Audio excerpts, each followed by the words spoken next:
Tant de fois j'ai péché, tant de fois tu m'as pardonné. Tant de fois je suis tombé. Nous continuons sur le message qu'on avait commencé. On avait parlé sur le profil de l'Antichrist. Mais aujourd'hui, nous avons essayé un peu de simplifier quelques éléments pour essayer un peu de comprendre la pensée de Dieu concernant l'Antichrist et son profil. Je vais prendre la Bible dans le livre de Matthieu.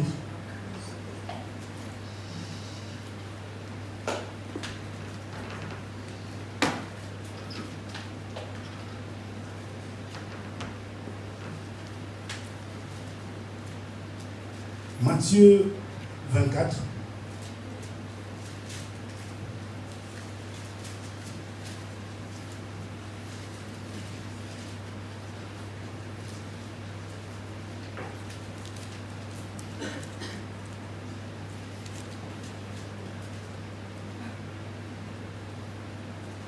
Matthieu 24, je vais prendre le premier verset et après, avec le temps, on va descendre. L'avait dit, comme Jésus s'en allait au sortir du temple, ses disciples s'approchèrent pour lui en faire remarquer les constructions. Mais il leur dit, voyez pour tout cela, je vous l'ai dit en vérité, il ne restera pas ici pierre sur pierre qui ne soit renversé. Nous élevons pour acclamer la parole du Seigneur. Amen.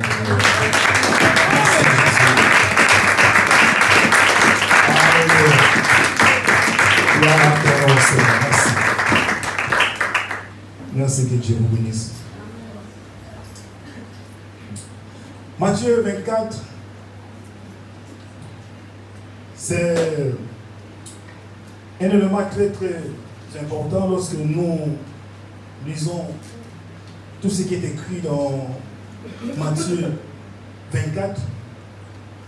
On voit que la pensée de Christ était sur Israël physique. Dieu parle, Christ parlait d'Israël physique et il parlait des choses à venir.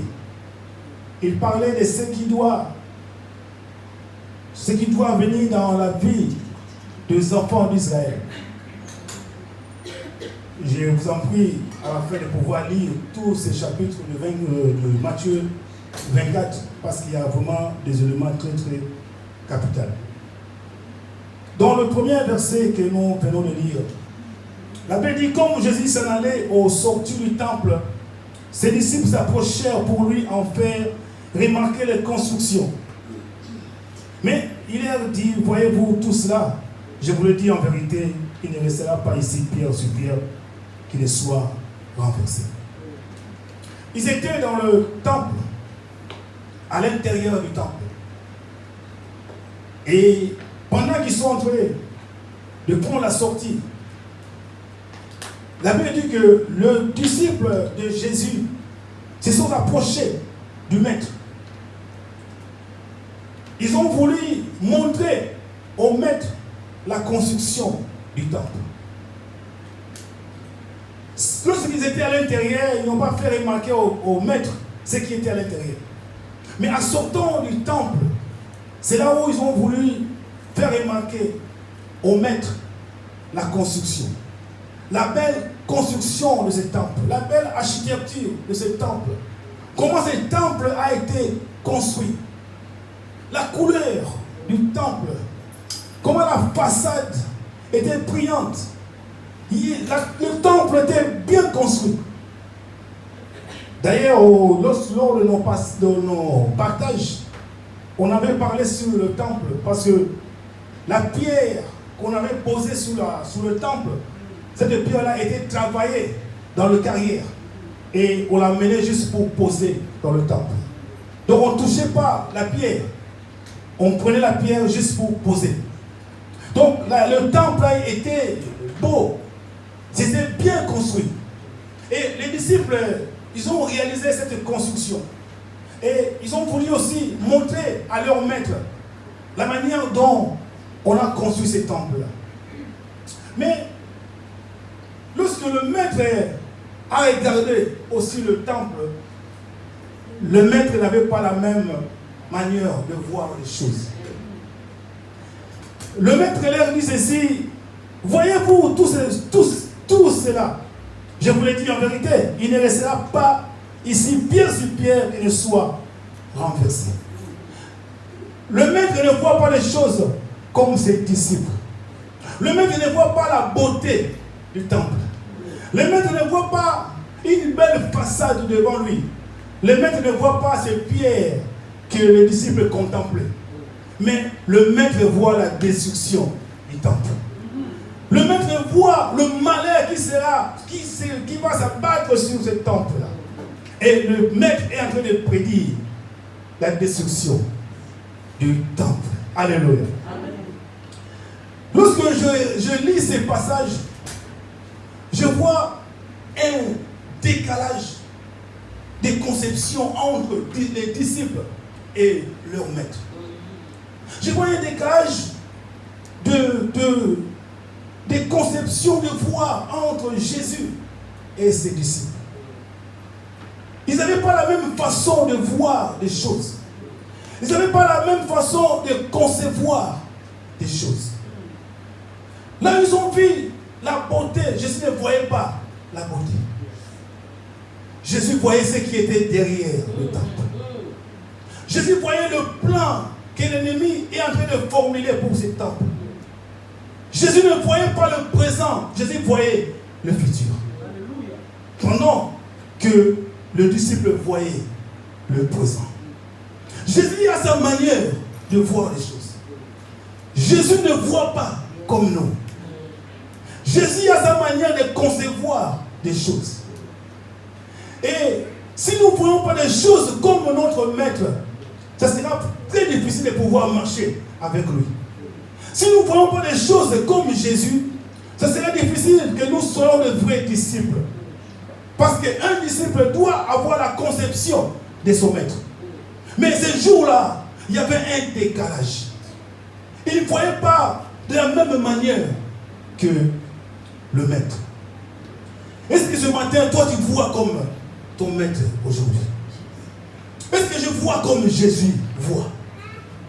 Est-ce que je vois comme Jésus? Souvenez-vous ce jour-là, lorsque Moïse était avec les enfants d'Israël. Ils sont sortis de l'Égypte alors qu'ils devaient traverser la mer Rouge. Alors qu'ils étaient encore devant la mer Rouge, ils ont entendu des bruits de chars, des bruits de cavaliers, des bruits de soldats. Et lorsqu'ils ont regardé derrière, ils ont vu l'armée forte de Pharaon. À l'époque, cette armée était une armée forte, une armée puissante. Et au vu de ces choses, la Bible déclare que le peuple commençait à pleurer. Le peuple commençait à se lamenter. Le peuple commençait même à se poser des questions. Pourquoi nous sommes sortis de l'Égypte? Pourquoi nous sommes sortis de l'esclavage? Comment nous allons faire pour traverser cette mer rouge? Oui, parce que la première des choses qui a fait pleurer le peuple, ce n'est pas la mer, mais c'était la profondeur de la mer. La profondeur était tellement importante. Comment on pouvait traverser cette profondeur de la mer? Personne n'a eu la possibilité de pouvoir traverser cette profondeur de la mer. Et c'était très difficile pour ce peuple de pouvoir traverser cette mer. Mais il y avait un qui était avec eux, mais qui n'avait pas la même conception qu'eux. Moïse ne voyait pas les choses comme les enfants d'Israël. Moïse voyait les choses comme Dieu. Ce n'est pas par hasard que Dieu lui a dit que tu seras un Dieu pour Israël. Il avait une autre façon de voir les choses. Il avait une autre conception. Et il a déclaré, il a dit, les Égyptiens que vous voyez aujourd'hui, demain vous ne les verrez plus. Parce que je sais que mon Dieu a une solution. je sais que celui que moi je sais a une solution. Amen. Donc, il avait une autre façon de voir les choses. Et Dieu a confirmé sa parole. Amen. Amen. Et ces jours-là, ils ont traversé la mer Rouge. Ils n'ont pas réalisé la profondeur de la mer Rouge, mais ils l'ont traversé. Parce que Dieu a frayé un chemin et ils ont traversé. Ils sont allés de l'autre côté. Et la Bible dit que les Égyptiens ont voulu faire autant, traverser aussi, mais ils étaient engloutis. Alléluia. Amen. Et ici, Jésus voit la destruction du temple, mais les disciples voient la beauté du temple. Alléluia. Alors ma question ce matin, qu'est-ce que tu vois aujourd'hui? Comment tu vois ta vie aujourd'hui? Comment tu vois le monde aujourd'hui? Ça, c'est une question que je me suis en train de me poser moi-même aussi. Comment je vois le monde aujourd'hui? Comment tu vois le monde, ma sœur? Comment tu vois le monde, mon frère? Comment tu es en train d'analyser les choses qui se passent dans le monde? Comment tu es en train d'analyser les choses qui se passent tout autour de nous en ces jours?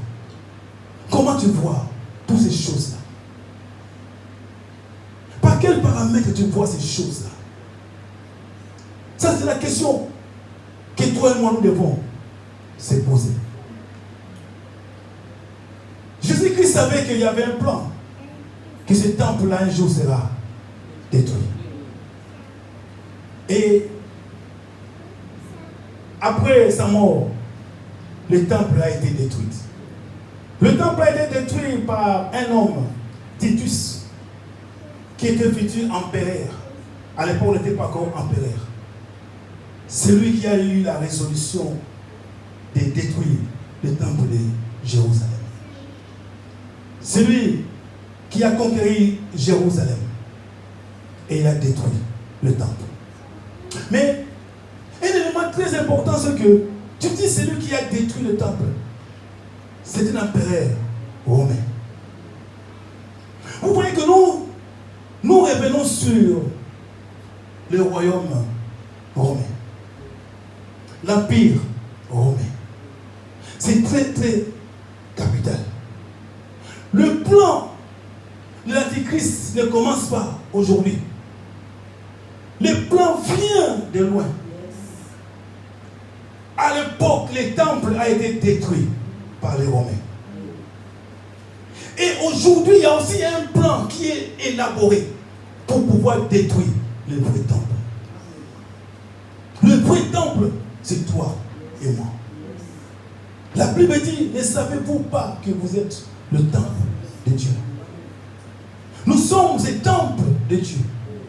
Mais je vais te dire aujourd'hui qu'il y a un plan qui est élaboré quelque part.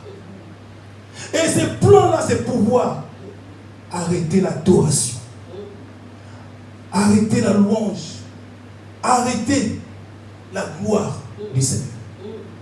Si ce temple-là a été détruit parce qu'il savait, c'est là où Dieu était adoré. C'est là où Dieu était élevé. Et aujourd'hui encore, l'ennemi a un plan pour arrêter l'adoration. Comme on sait, la Bible prédit, l'Antichrist va aussi arrêter l'adoration. Nous avons lu tout à l'heure le livre de Daniel. Et il y a un plan qui est déjà prévu. Je souhaite de parler des choses à venir et je l'amène dans la grâce. Je l'amène à notre temps pour comprendre que tout ce qui était prévu dans le futur, ces choses-là peuvent se réaliser aujourd'hui. Mais il faudrait que toi et moi nous changeons notre façon de voir les choses. Notre façon de concevoir les choses. Nous devons voir les choses comme notre maître. Alléluia. Alors, dans le verset 3, la Bible dit, il s'assit sur la montagne des Oliviers. Et les disciples vinrent en particulier lui faire cette question. Dis-nous, quand cela arrivera-t-il? Et quel sera le signe de ton avènement et de la fin du monde. Ils étaient troublés, ils étaient étonnés. Christ n'a pas donné des éloges par rapport à leur question. Christ n'a pas donné des éloges par rapport à leur conception. Et ils se sont posé la question. Dis-nous un peu, donne-nous le signe. Quand est-ce que ces choses-là vont arriver? Nous voulons comprendre. Christ ne donne pas l'année. Christ ne donne pas la période. Mais il donne seulement le signe. Il dit, Jésus lui a répondu, prenez garde que personne ne vous séduise, car plusieurs viendront sous mon nom disant, c'est moi qui suis le Christ. Et ils séduiront beaucoup de gens. Voilà les signes que Christ donne à ses disciples. Car plusieurs viendront sous mon nom, disant, c'est moi qui suis le Christ. Et ils séduiront beaucoup de gens. C'est un grand signe que Christ a donné à ses disciples. Plusieurs viendront sous mon nom. C'est la réalité que nous sommes en train de vivre aujourd'hui. C'est la réalité que nous sommes en train de voir. Nous sommes en train d'apercevoir aujourd'hui. Mais avant d'aller pour réaliser ce qui se passe aujourd'hui, nous allons encore lire le livre de Daniel.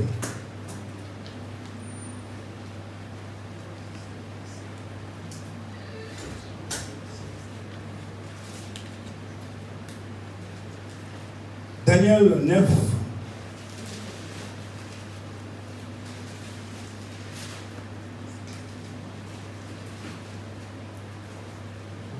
Daniel 9, 27.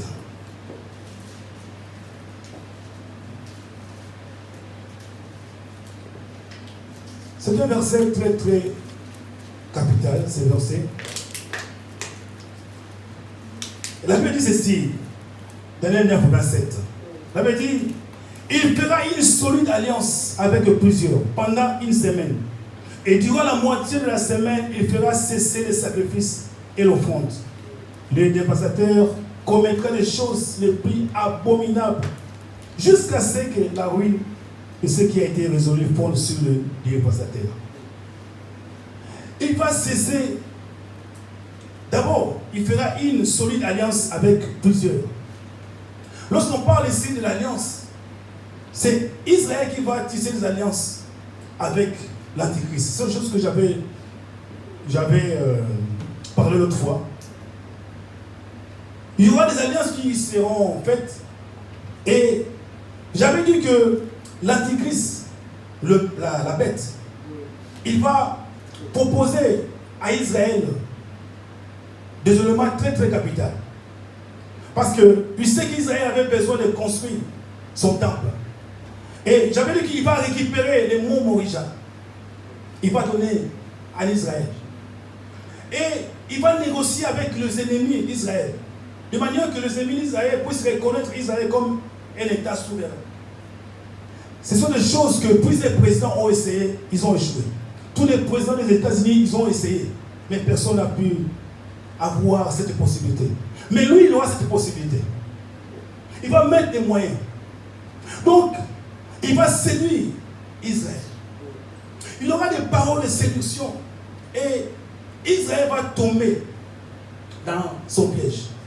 Et j'avais dit qu'il va conquérir l'alliance avec Israël. Mais la Bible déclare qu'à la moitié de la semaine, donc après les 3 ans et demi, il va arrêter toute adoration dans le temple. Parce que le temple sera rebâti, sera reconstruit. Et l'adoration va répondre le temple. Mais après 3 ans et demi de la tribulation, il va arrêter cette adoration. Il va aller dans le lieu saint. Et c'est là où il va se proclamer Dieu. Il va demander à Israël que cette adoration lui revienne. Qu'on n'adore plus les dieux d'Israël, mais on dort, lui, la bête. Et c'est là où Israël va refuser. Israël ne sera pas content. Non, non, nous ne pouvons pas t'adorer. Et il aura un problème avec la bête. Et Israël sera obligé de fuir et d'aller se cacher quelque part.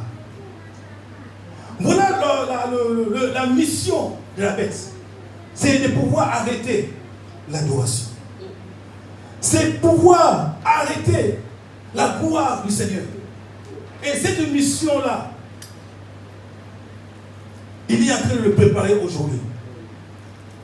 Je vous ai dit, l'église de Dieu, le temple de Dieu que nous sommes appelés à adorer notre Dieu.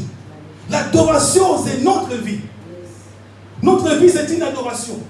Notre façon de voir, notre façon de concevoir, notre façon de travailler, adore le Seigneur. Et c'est ce que l'ennemi désire arrêter. Il veut arrêter cette adoration. Mais il faudrait que nous puissions avoir les yeux pour comprendre ces choses. C'est pour ça dans le livre de 1 Jean, quand nous prenons 1 Jean,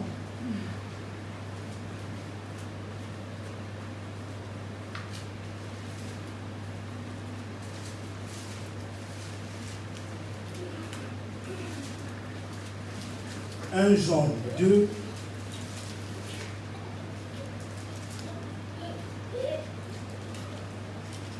Jean 2,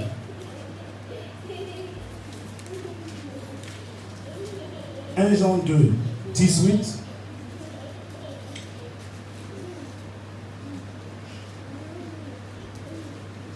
Jean 2, 18. La Bible déclare: petit enfant, c'est la dernière ère. Et comme vous avez appris qu'un antéchrist vient, il y a maintenant plusieurs antéchrists. Amen. Jean parle d'antéchrist et il parle de plusieurs antéchrists. Il dit, vous avez appris qu'il viendra un antéchrist. Mais aujourd'hui, il y en a plusieurs. Il y en a plusieurs. Mais nous savons que l'antéchrist doit se manifester après l'enlèvement. C'est là où il va se manifester. Mais Jean parle aussi de plusieurs antéchrists. Parce que c'est bien souligné en pluriel.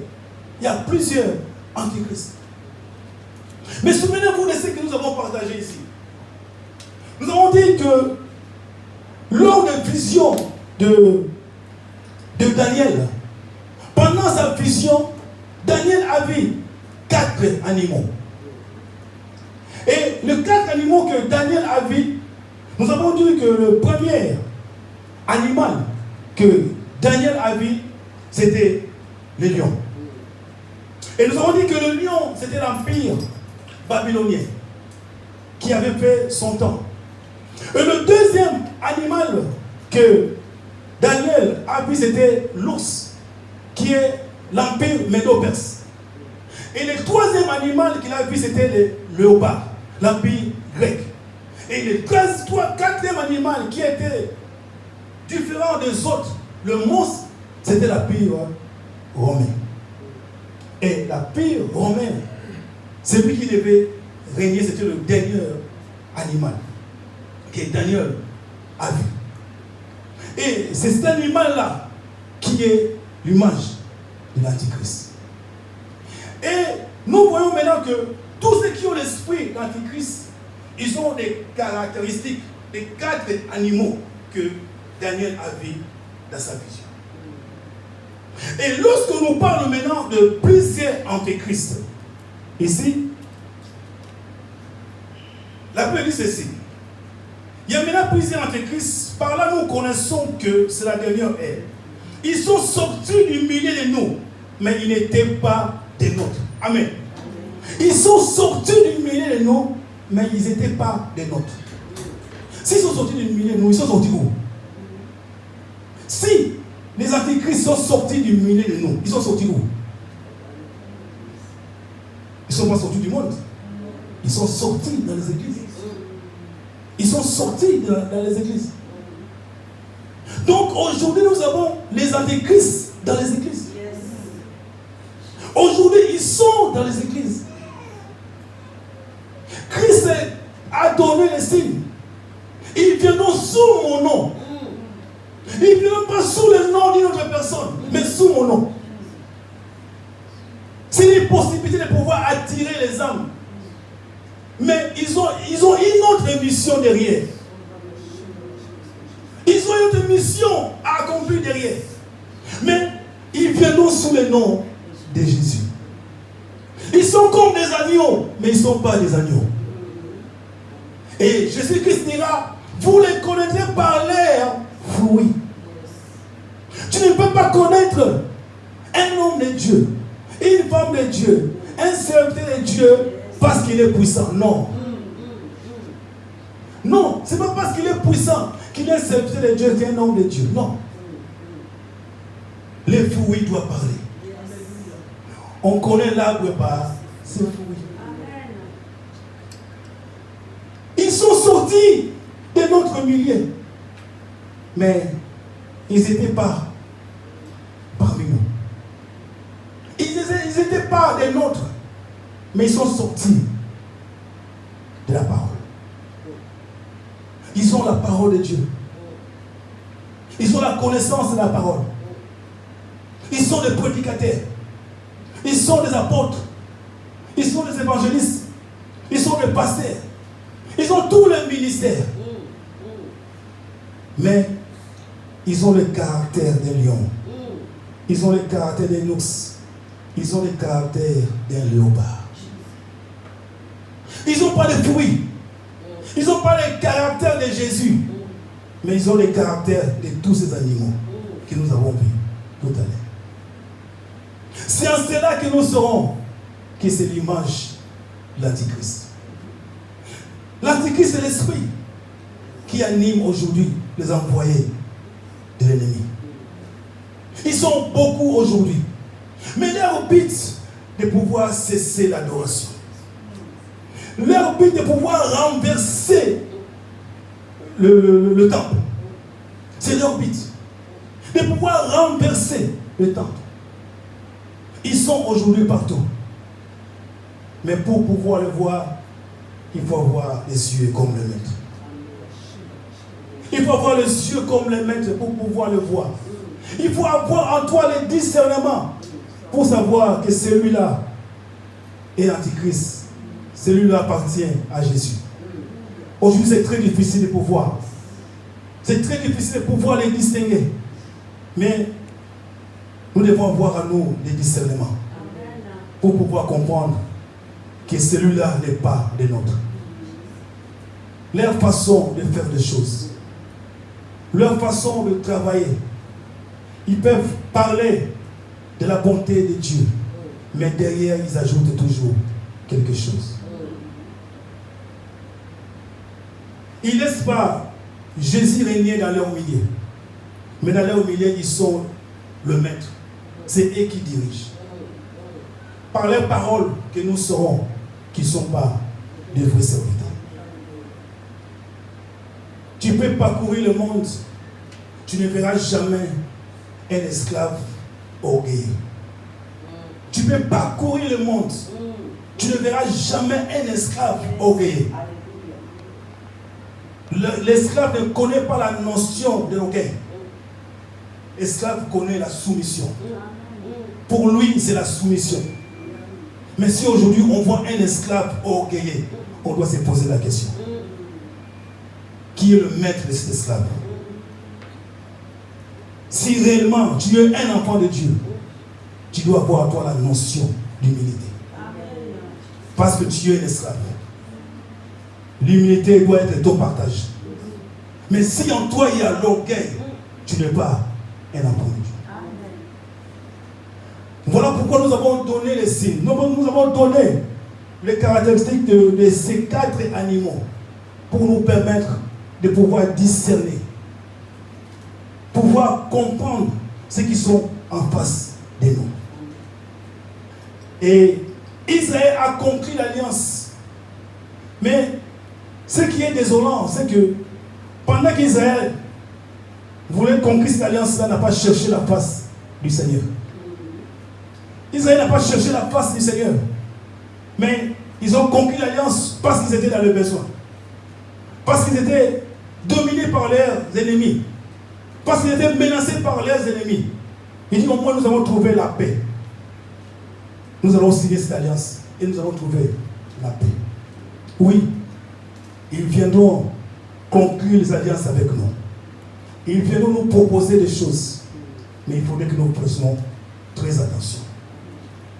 Celui qui viendra te proposer une alliance, tu dois chercher d'abord à savoir si réellement c'est dans le plan de Dieu. Dans le mariage ou dans les affaires, ma soeur, mon pote, tu dois faire très très attention. Avant de rentrer dans une alliance, tu dois te poser 1000 fois la question, est-ce que c'est la volonté du Seigneur? Est-ce que c'est la volonté du Seigneur que je puisse tisser l'alliance avec cet homme? Tisser l'alliance avec cette femme?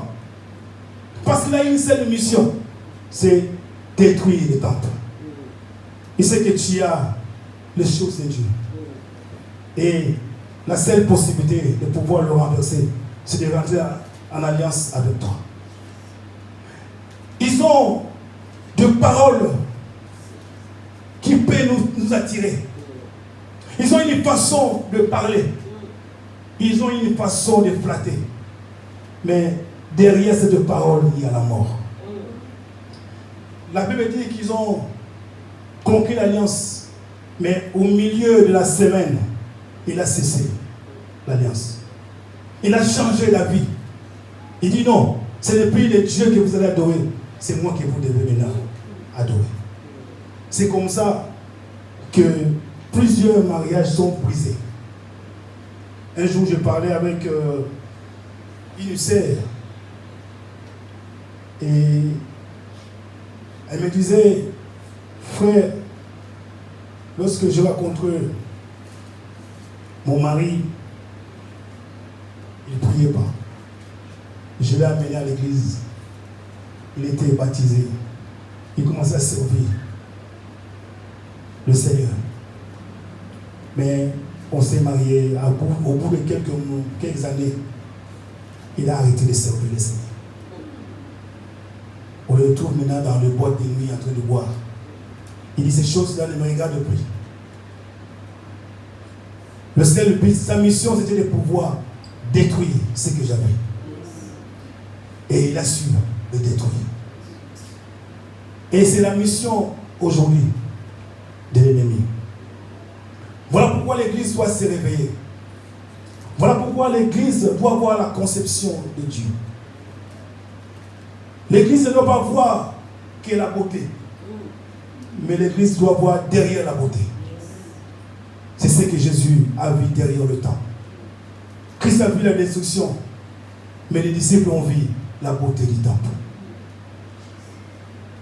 Comment tu vois les choses aujourd'hui? Comment tu analyses les choses aujourd'hui, ma sœur, mon frère? Pose-toi la question. Est-ce que je suis prêt? Est-ce que je suis prête? Nous ne cesserons de le dire. Christ revient bientôt. Il faudrait que l'Église se prépare. Est-ce que je suis prêt? Manière de servir le Seigneur, plaît à mon Dieu. Est-ce que ma façon de servir le Seigneur touche réellement son cœur? Est-ce que j'ai l'approbation du Seigneur aujourd'hui? Ce sont des questions que nous devons se poser. Ce sont des questions que toi et moi nous devons se poser. Christ revient bientôt.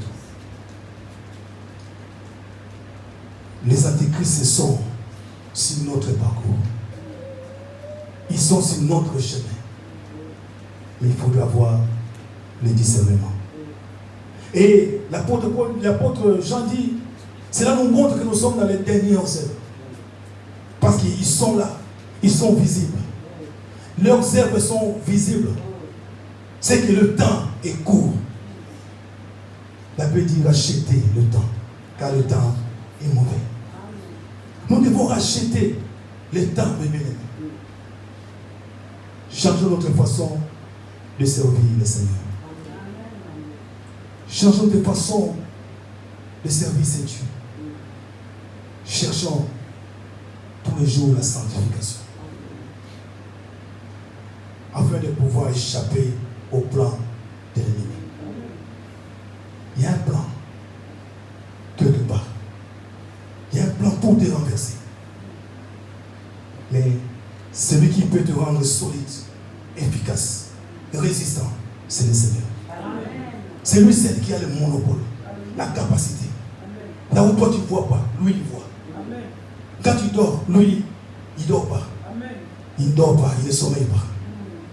Lui il veille sur son peuple. Et s'il est mon appui, je ne pourrai jamais tomber.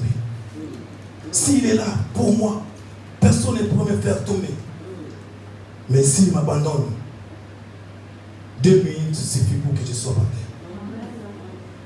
Il est le seul qui peut me protéger. Quelle est ma relation avec ce Dieu aujourd'hui? Quelle est ma relation avec ce Dieu? Est-ce que je marche avec lui? L'apôtre Paul dit dans le livre d'Éphésiens 1:18 que Dieu élimine les yeux de vos cœurs. Que Dieu illumine les yeux de nos cœurs. Que Dieu éclaire les yeux de nos cœurs. Pour que nous puissions voir comme lui. Que Dieu, dis à ton Dieu, Père, illumine les yeux de mon cœur. Que je puisse voir comme toi. Je ne voulais plus marcher comme les hommes.